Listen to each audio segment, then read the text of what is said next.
नमस्कार दोस्तों, मैं सीताराम शर्मा हिंदी एंड संस्कृत क्लासेज में आपका स्वागत है। आज हम संस्कृत व्याकरण में बहुब्रीहि समास पढ़ेंगे, तो चलिए शुरू करते हैं।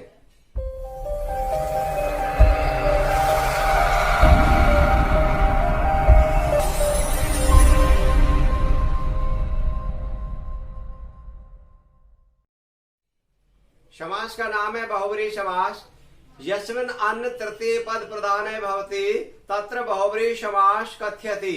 यानी जहां पर तीसरा पद प्रधान होता है वहां हमेशा बहुब्रीहि समास होता है। बहुब्रीहि समास का विग्रह करने पर हमेशा या तो यश से आता है या यस्मिन् से आता है या येन से का प्रयोग किया जाता है। ये हमेशा इसकी पहचान होती है।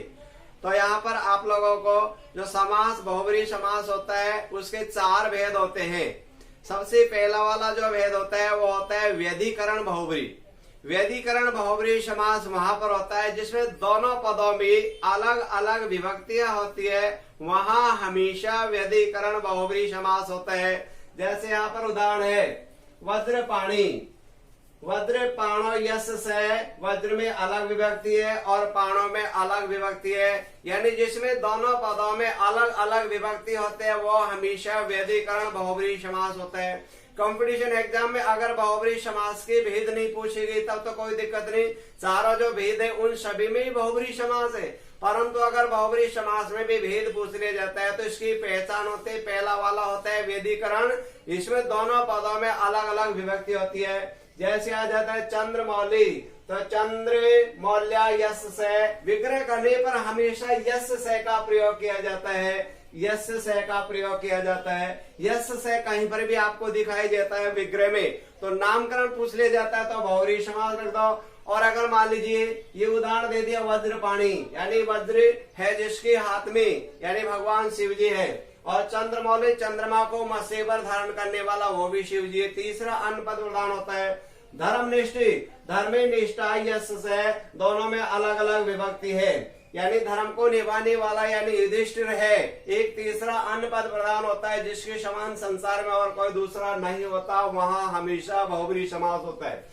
आगे चंद्रचूड़, चंद्रमा को मत्स्य पर धारण करने वाला ये भी शिव जी है। चंद्र और चूड़ है, दोनों में अलग अलग विभक्ति है यश से यानी जिसके। आगे वाला है अपुत्र, अविद्यमान पुत्र यश से यानी जिसके कोई पुत्र हुआ ही नहीं है ऐसा, यानी तीसरा अन्न पद प्रदान हो रहा है तो बहुब्रीहि समास हो गया। आगे है धनुष पाणि, यानी पाणी का अर्थ था हाथ, धनुष को हाथ में धारण कर रखा है उसने, यानी ये वाला है वो है भगवान श्री राम जी। और धनु पाणो दोनों में अलग अलग विभक्ति का प्रयोग किया जा रहा है। जो दूसरा वाला बहुब्रीहि समास है उसका नाम है समाधिकरण बहुब्रीहि समास। समाधिकरण बहुब्रीहि समास वहां होता है जिसमें दोनों पदों में समान विभक्ति होती है, वह हमेशा समानाधिकरण बहुब्रीहि समास होता है। जैसे आ जाता है पीताम्बर है, पीतम अम्बरम यश से, विग्रह में तो यश से आता है, देखो पीतम में भी विभक्ति और अम्बरम में दोनों में समान विभक्ति का प्रयोग किया गया है।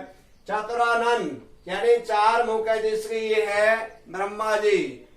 चतवारी आननानी यश से दोनों में एक ही विभक्ति है। यहाँ पर पीला वस्त्र धारण कर रखा है वो है भगवान श्री कृष्ण जी। आगे वाला है वीर पुरुष, यानी वीरा पुरुषा यश से दोनों में एक ही प्रकार की विभक्ति का प्रयोग किया जा रहा है, इसलिए यहाँ पर ये वाला है वो समानाधिकरण बहुब्रीहि है। नीलकंठ, नीले कंठ यश से नीला कंठ है जिसका भगवान शिव जी है। तीसरा अन्न पद प्रदान हो रहा है, इसलिए ये भी बहुब्रीहि समास का प्रयोग किया जा रहा है। आगे वाला है जगत प्रिय, जगतम एवं प्रियम यश से दोनों में समान विभक्ति है। जगत के लिए जो प्रिय है ऐसा प्रिय व्यक्ति जो पूरे संसार के लिए प्रिय है वो यशो धन है। यश ही धन है जिसका एव का अर्थ होता है ही, यश ही धन है जिसका जो हमेशा यश को प्रदान करने वाला उसको कहते हैं यशोधन है। तो दोनों में एक ही विभक्ति का प्रयोग किया जा रहा है। आगे सत्य धन, सत्यम एवं धनम, सत्य ही धन है जिसका दोनों में एक समान विभक्ति, इसलिए समानाधिकरण बहुब्रीहि समास का प्रयोग किया जा रहा है। दुष्ट बुद्धि, दुष्टा बुद्धि यश से दोनों में एक यानी दुष्ट बुद्धि है जिसकी यश से यश में या यस्मी का प्रयोग किया जाता है विग्रह करने पर। आगे वाला है वो तीसरा वाला जो बहुब्री समास का भेद है वो है तुल्य योग बहुब्री समास।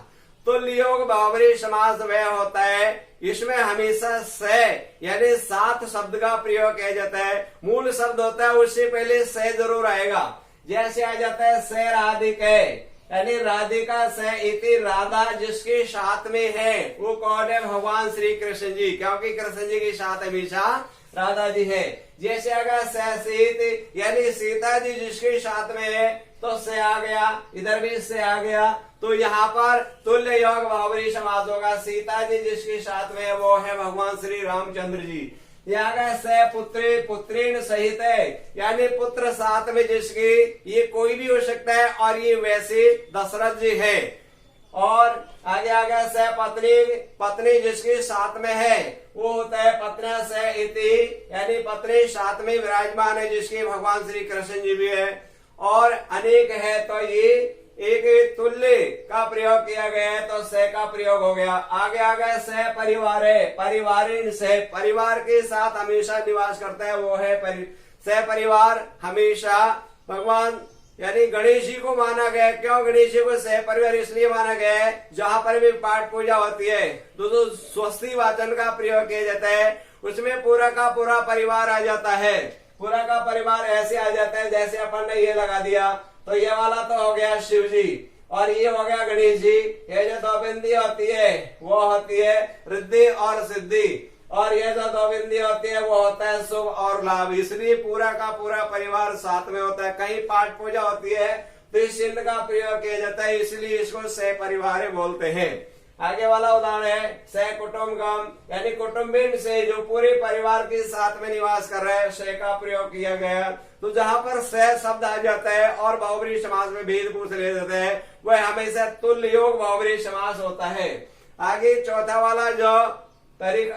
वाला जो बहुब्री समास का भेद है वह है व्यतिहार बहुब्री समास। व्यतिहार बहुब्री समास व्यतिहार बहुब्री समास वहाँ होता है जब आपस में लड़ाई का ज्ञान कराने वाले पदों का प्रयोग हो अर्थात जहाँ पर घात प्रतिघात सूचक शब्दों का प्रयोग किया जाता है वह हमेशा व्यतिहार बहुब्री समास होता है। जैसे आ जाता है यहाँ पर हस्ता हस्ती यानी हाथों हाथों के माध्यम से जो लड़ाई हो रही है हस्ताभ्याम प्रवर्तम युद्धम हाथों हाथों के माध्यम से जो मल्ल युद्ध हो रहा है वो हो गया। तो आपस में यहाँ पर लड़ाई का ज्ञान कराने वाले पद है।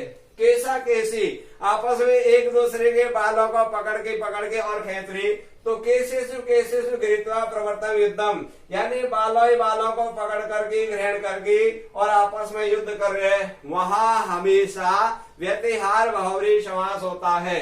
अब दोस्तों कुछ अपवाद ऐसे होते हैं वो दिखाई देते उपमा में यानी कर्मधारय समास में। तो जहाँ पर भी उपमा के प्रतीक होते हैं एव शब्द आ जाता है पद के साथ में विग्रह करने पर तो वहां में हमेशा बहुब्री समास का प्रयोग किया जाता है।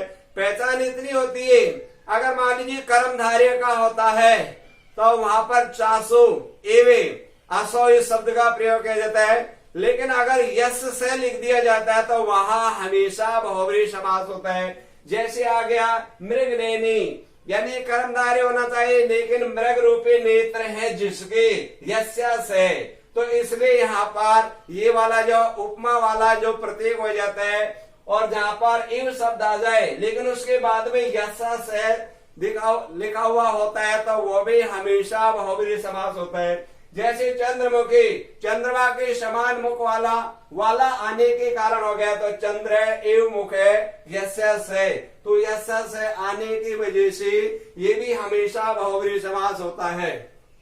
आगे वाला उदाहरण है पाषाण हृदय यानी जिसका जो हृदय है वो पत्थर के समान बहुत कठोर है यश से पाषाणवत हृदय यश से तो वहां पर भी बहुब्री समास का प्रयोग किया जाता है।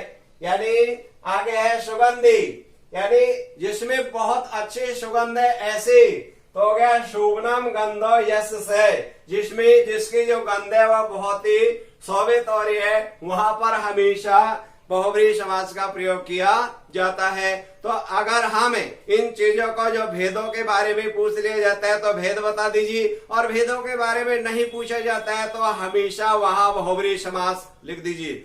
बस आपको ये ध्यान देना है, यस से या यस्मिन् से या येन से कहीं पर भी विग्रह हो तो वो हमेशा बहुब्रीहि समास होता है। दोस्तों, अगर आपको ये वीडियो अच्छी लगी तो आप इसे लाइक करें तथा हमारे इस चैनल को सब्सक्राइब करें, और इस टॉपिक में आपको किसी प्रकार की कोई प्रॉब्लम हो तो आप हमें कमेंट करके अवश्य बताएं।